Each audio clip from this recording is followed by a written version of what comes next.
Hello, hello. Good morning, everyone. Good morning, good morning, good morning. Welcome to the ABCs of Finance Moment. My name is Mika McClendon, and I'm the founder and CEO of Amazing Rare Rubies. And we are here on every Tuesday to talk about the ABCs of Finance Moment, which is basically a moment that is all about providing tips and nuggets that enhance our overall financial literacy one step at a time. So thank you so much for taking time out today.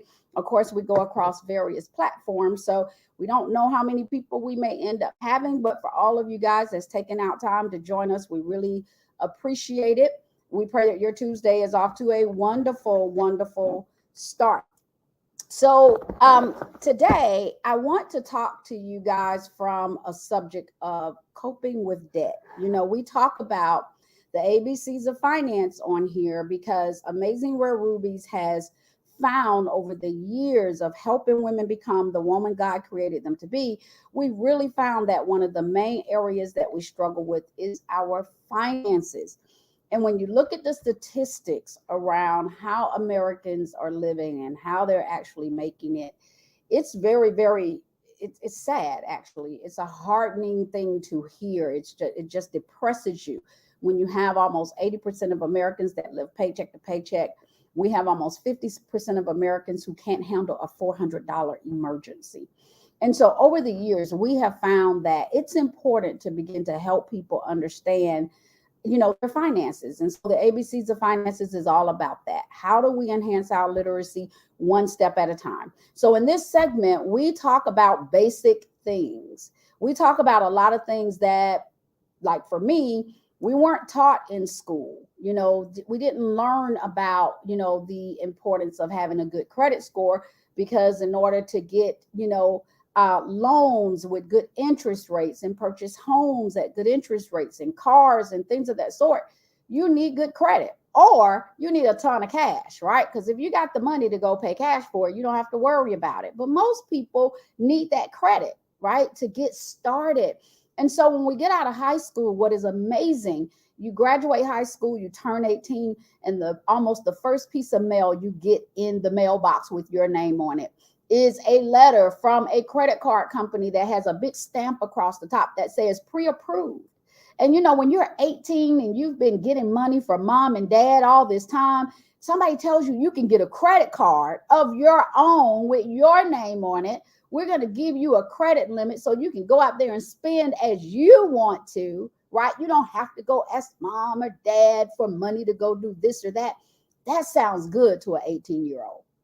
But what we don't realize is that literally starts the financial whirlwind for us, because we step into that financial zone not really understanding the negative impacts of having that credit card. Now, there are some positives to a credit card as well. It's not all negative, but we need to have a mindset of behavior that helps us manage money first, versus being thrusted into, here's a credit card, and we get excited because we're 18 and we're grown now and we got our own credit card. Yes.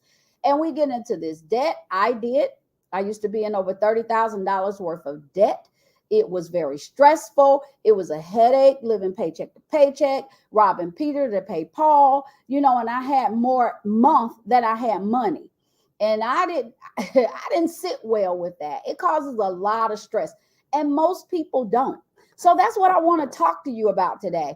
Coping with this debt, and then talking about how to get out of it. Don't just sit there in coping with it. Let's be clear. We want to talk about also, how do we get out of this debt? How do we get to where we are debt free and we start becoming, in a way that our finances become a healthy relationship with us, and not where we're always just looking at money as a tool to pay bills, but we need to be looking at it as a tool of how to actually build wealth and how to stop the cycle of the financial whirlwind just taking place all the time. So that's why Amazing Rare Rubies came up with lamps. And I shouldn't say Amazing Rare Rubies did, because really it was God that gave it to me.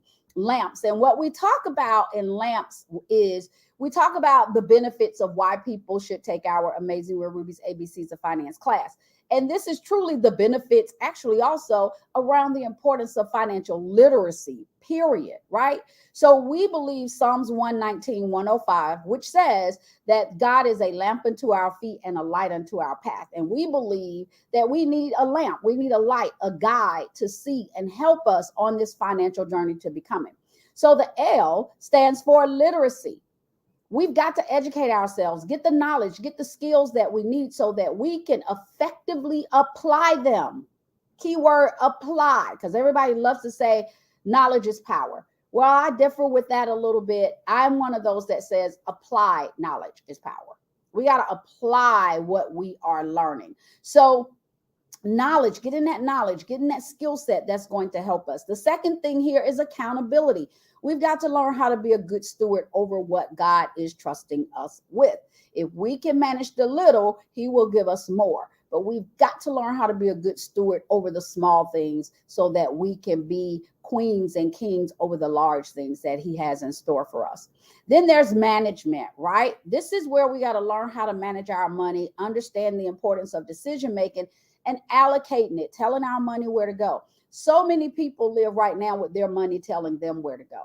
And that's not where we want to be. We want to tell our money where to go because that gives us the power and we're over what's going on with our money. Okay. And then the P is for planning, controlling your income, your expenses, your savings, and your investments. We need to be in control of all of those particular things. So we got to make sure that we begin to plan with our money as well. And then last but not least is stability. And this is where in doing these things, we develop and we build a solid foundation that's going to help us with our finances. So again, that's what this is all about. The ABCs of Finance Moment. So I'm thanking you guys for joining this morning, and we're going to go ahead and get started and dig into coping with your debt. So there are just some things that I wanted to give you around this. A lot of it is statistics because it's important to understand the statistics and know where you are in that range in this area. And then it's important to begin to understand what we can do to try to get ourselves out of some of this. Okay. So let's get started. CNBC and Experian actually put out a report 2020, 2021. Don't hold me to that exact time frame, but they put out a report that basically showed that the average American debt right now is $90,000. The average American household, let me get that word in there. Average American household debt is $90,000. That's including stuff, your credit cards, personal loans, mortgages, things of that sort. $90,000 is a lot of money. Well, I began to think about that and I thought, well, let's kind of look at that and break that down a little bit, right? Because we really need to understand who's got all this debt. Am I one of those? I probably am. I don't want to own up to it, or maybe I'm not, or wow, is it my child? Do I need to help them understand this debt? So let's dig into that a little bit. So here's something that I looked at. For example, I'm a Generation X. So, you have the boomers, the Generation X, you have the millennials, you have Generation Z, all those generations that we have, right? So I am a Gen Xer, right? Now I'm going to go back to the boomers because the boomers, that's kind of like my mom and my dad, our parents, right? If you're born between 1946 and 1964, you're a baby boomer, right? Baby boomers right now are ages 58 to like 76, and their debt is like an average of $97,000. Now, I don't know about you, but that means like if you're like me and you have children, their grandparents' debt is an average of $97,000. That's a lot of debt when you're 58 to 76 years old. That's a lot of debt, right? But check this out, Gen Xers. So I'm in the Gen X age, and these are the ones that's born between 1965 and 1980, okay? The Gen Xers' average debt, about to blow your mind, is $140,000. Did you hear that? $140,000. Gen Xers are in six-figure debt. You know what happened layaway happened, credit cards happened, buy here, pay here happened, get it now, worry about it later happened. And Gen Xers jumped into that.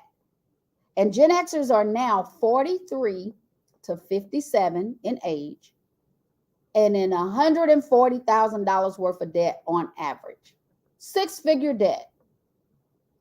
That breaks my heart. Just let that rest with you for a second.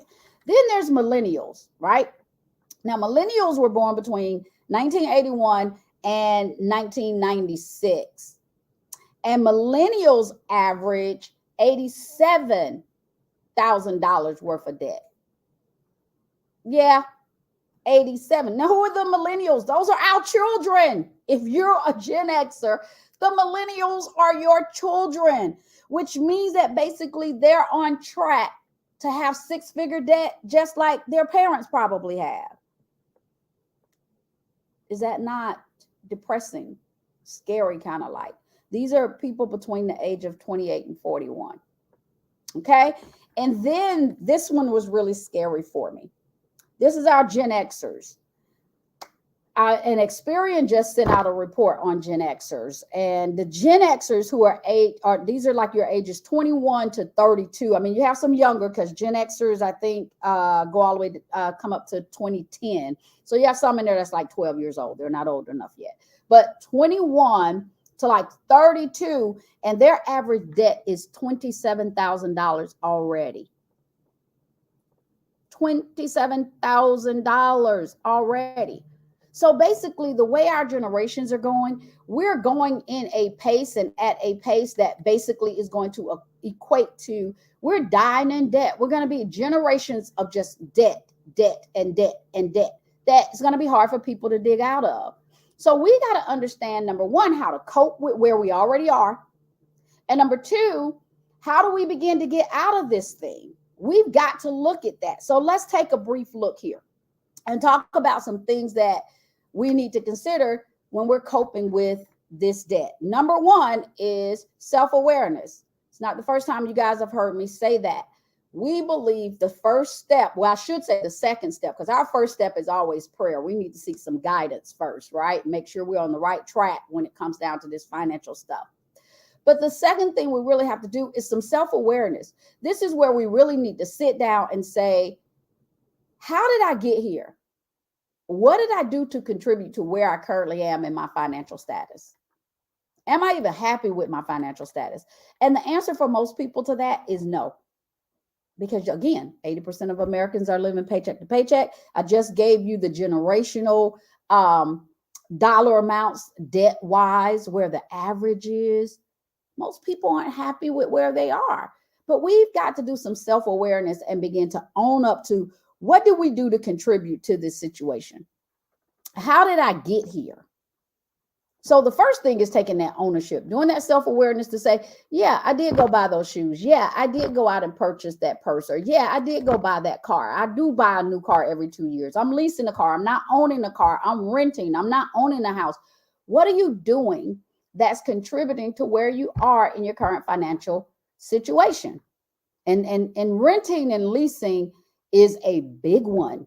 You know, I know for me, I was guilty of it. You know, when you hit that 18 or you hit 21 and you're out the house, you're just so glad to be out on your own because you've grown and you can do what you want to do and all that good stuff. You know, the first thing we do is start renting apartments. And then, I mean, when you think about it, you leave the apartment, you leave with nothing. If you leave a hole in the wall from a nail or whatever, guess what? They're going to charge you for them to come and fix that little nail, that little hole in the wall for the next person who lives in an apartment or a place and doesn't really put up pictures or make it their own. Everybody does that. But then they charge you for that when you get ready to leave. And if you've been there a year, 2 years, 5 years, whatever it is, you've paid, let's just keep it simple, $1,000 a month, $12,000 a year, and you begin to multiply that by the years that you were there. So if you were there 3 years, you paid these people $36,000. You don't even walk away with your deposit good, possibly, because they're going to charge you, like I said, for those holes in the wall, and they got to paint and fix it all up for the next person, but you pay for that. So you've been there 3 years. You put your hard-earned money into it. You paid them $36,000, not including utilities or what have you, and you walk away with nothing. That's how we begin to get this mentality of it's okay not to own, and it's easier to rent. It's better. I don't have to worry about the maintenance of this. I don't have to maintain that. But we walk away, guys, empty-handed. So we got to do a self-awareness check and say, how did we get to where we are? And then we've got to own up to how we got there. That's number one. Number two, I encourage you, get a copy of your credit report. You can get a copy of your credit report once a year for free. This is where I tell people, this is where you got to face the truth, face the music about what's going on right here. Get that credit report, begin to understand it. Look at the different components of the credit report. That's probably something I should probably teach on. I'm going to take that. That's a good one to probably teach on, the components of a credit report, because a lot of people don't know what it is. They don't know what those components are. When they get the credit report, all they're worried about is, where's my credit score? Can I get approved for this? And then a really great example of that is when we go to get car loans. We go to get a car loan, we walk in, and the salespeople know what to do. So they go, okay, what you're looking for, and you tell them what you're looking for and all of that. Okay, what can you afford? And then everybody wants to get down to, well, how much of a car note can you afford? And that's when you say, oh, I don't go over 400. My pocketbook can't take more than 400. And then they go back there to the finance guy and they work all these magical numbers that you don't know anything about. And they come back out and they say, well, I couldn't get it at 400, but I got it at 403. And you go, okay, I got it. I can do that. Yeah. So I can get a car today. And you're so excited about getting that car that what we don't pay attention to is the interest rates on the car. There are people paying like 14 and 16% interest rates on cars, not realizing that this $30,000 car is about to cost them $40,000 plus because of the interest rate. But we get so worried about how much the car note is, right? Because I can write out that $400 check. We get so worried about that we miss the point of how much we're truly paying out and where our money is really going. So it's important to get that credit report because it's going to show you all of your interest rates. How about that? It's on there. It's going to show you all of that stuff and your payment history. So you can see those red flags that are on there. So you know where you are. It's important for us to start our journey beginning to be financially right where we are, but you got to know where that is. So get a copy of your credit report. That's number two, because that's going to help you face the truth, face the music about where you are. The third thing is write down all your bills. Now, this is a funny one because every time, even when I'm teaching the ABCs of Finance class, and we do this as part of the class, and we talk about what those bills are, and I ask people to write down all their bills. There's always like everything. Well, what about my nails? It's a bill. You got to pay to get these done. It's not free. It's a bill. And most women, as an example, we go get our nails done every so often, every 2 weeks, every 3 weeks. We get our hair, our nails done, whatever that may be, whatever your perk is to yourself, whatever it is, it's a bill. It's an expense. It is coming out of your check. You have to write it down. And see, a lot of times when we do our bills, we don't write things like that down because that's not really a bill. Yes, it is. You're going to do it. So you want to write that down. Write down all of your bills because this is where you're going to see the big picture of what's going on with your money. And this is a part where we have a lot of aha moments and go, oh my God, I didn't even realize that's what I was doing. And I'm going to tell you guys, I was guilty of that. The first time I did it, and I tracked my expenses for a month. That's also something I encourage people to do. Track your expenses for just 30 days. Don't change anything yet. Just track where you spend your money, how you spend your money. I did that for 30 days. And at the end of the month, when I added up those charges, I had $611 worth of non-essential stuff. And by the way, the average American spends almost $500 a month in non-essentials. What's non-essentials? Those are things that you really don't need. It could be the quick trip stop. It could be the Starbucks stop, but it's non-essential. It's something that we want. Doesn't mean we don't treat ourselves to those places. Because honestly, I'll be truthful. I had a Starbucks yesterday, but I probably haven't had a Starbucks in about 6 months. But I did treat myself to one yesterday. Paid almost $6 for it. It was a treat. But there are some that do that every day. There's nothing wrong with that as long as you are accounting for it and you know where your money is going, and it's not stopping you from becoming financially stable or financially independent or getting to financial freedom. That may be that person's perk. Like some get their nails done. Some people may decide I'm going to do my nail money in Starbucks. That's okay. But the key is for you to sit down and understand that so that you can see where your money is going. So writing down the bills are going to give you that. That's going to give you that big picture there. Okay. Then the next thing is, I think this is number 4 for you. Yep. I think that's number 4. Understand your interest rates and your finance charges. Remember, I gave the example earlier. I talked about a car, and we are so busy running in trying to make sure the car note is going to be $400 because I know I can afford to pay $400, that we don't pay attention to the interest rates, and the finance charges. Understand what those are. As you write out your bills, begin to understand, what is the interest rate you're paying on this? What type of interest is it? Is it a fixed interest? Is it adjustable? Is it compounding interest? Is it simple interest? What type of interest is it? It's important to know that, because that impacts how much money you're paying back for that loan. And especially, I encourage people to do this on cars. And I know I'm really sticking to the cars today. That's like fresh in my mind right now, because now they're financing cars up to like 70 months, 72 months for a car.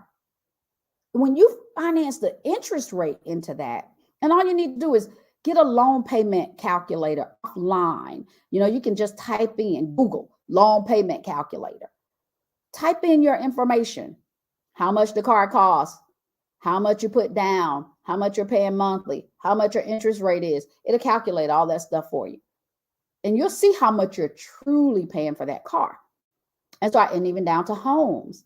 A home and a car has a fixed rate for them. So let me go ahead and give you that, a fixed interest rate. And I know I said understand which one it is, but this is where like your rate doesn't change unless you decide to go with a variable. Because like a lot of people did that with homes, and they did that adjustable rate, and they got those big balloon payments. Whoo, that's a little scary, right? That's one of those, you got to know what you're getting into to do that.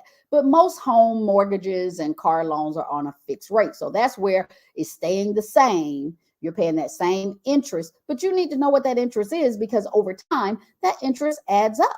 And truly, people with credit scores that's like 500 and something are paying, like, I know, 12 to 14%. Some may be paying even more on car notes. That's a lot. That means that $35,000 car is going to cost you about $45,000 or more. Yeah. Who got an extra 10 grand to pay in interest? So it's important to understand what that interest is. It's important to understand finance charges and things. A lot of times when people get loans, they go out, I want a loan for $10,000. The people come back, get them approved. They're not paying attention to the interest rate. They get a check for $9,700, not $10,000. They get a check for $9,700 and go, well, wait a minute, what happened to the other $300? Well, there was a $300 application fee for the loan. So we took that out of the 10, but you owe us based on the 10. Yeah, that interest. That's interest you're paying that most people don't even think about. So you have to sit back and look at your interest rates and understand how much it is costing you to do a loan, to borrow this money, so that when you're looking at your debt, you're beginning to understand it. So and then the last thing you want to do here is develop a financial plan, a financial strategy of how you're going to begin to pay off some of this debt. It's one thing to cope with it, right? And we're talking about coping today, right? My idea of helping you with the coping is helping you to understand it, right? But you then have to come up with a financial plan around how you're going to get out of debt. And you got to work yourself out of it. It didn't take 1 or 2 days to get into debt. It's not going to take 1 or 2 days to get out of it. Now, I know some people like to give information on debt consolidation, debt management, and debt settlement. I don't do a lot with those three things: debt consolidation, debt management, debt settlement. I call them the DCMS. I don't give a lot of information on those because although they help some, let me put that caveat out there. I know people who have utilized those services and they have helped. I am not a big supporter of debt consolidation, debt management, or debt settlement, because when you go to those firms and you hire them for help, they do the work for you.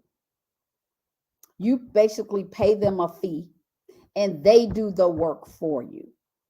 The issue I have with that is that when it comes down to our finances, finances are not mathematical problems. We all know 1 + 1 = 2 and 2 + 2 = 4. We already know that. We know how to add and subtract. So the problems we have with our finances aren't mathematical.